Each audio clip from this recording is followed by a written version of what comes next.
Hi ladies and gentlemen, welcome back.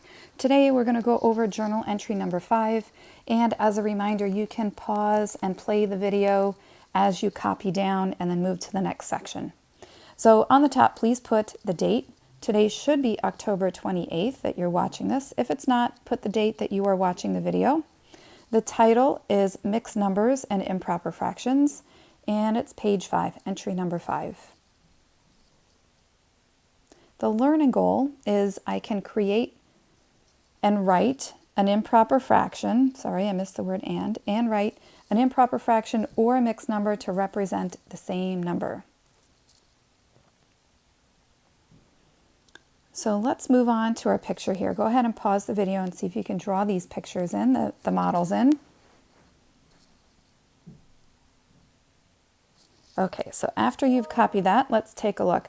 I have circles that are split up into thirds here. So I have 3 1/3 in the top row here, 3 1/3 in the second row, and another 1/3 in that bottom row there. So altogether, this picture represents 7 thirds.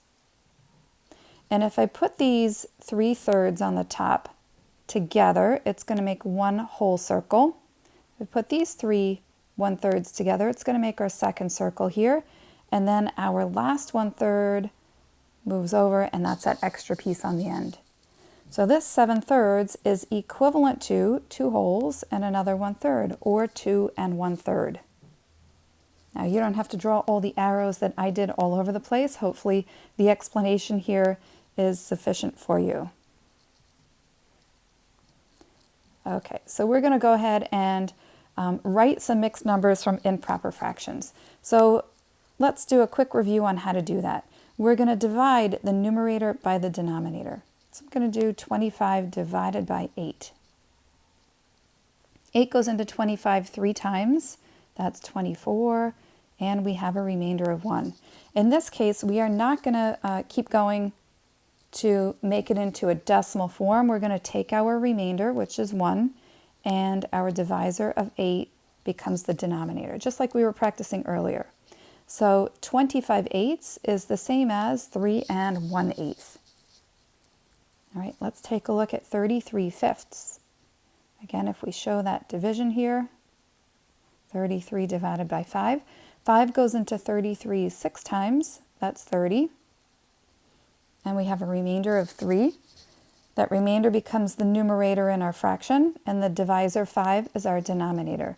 So 33 fifths is the same as 6 3/5. And let's go in the opposite direction. Let's write some improper fractions for the 2 mixed numbers below.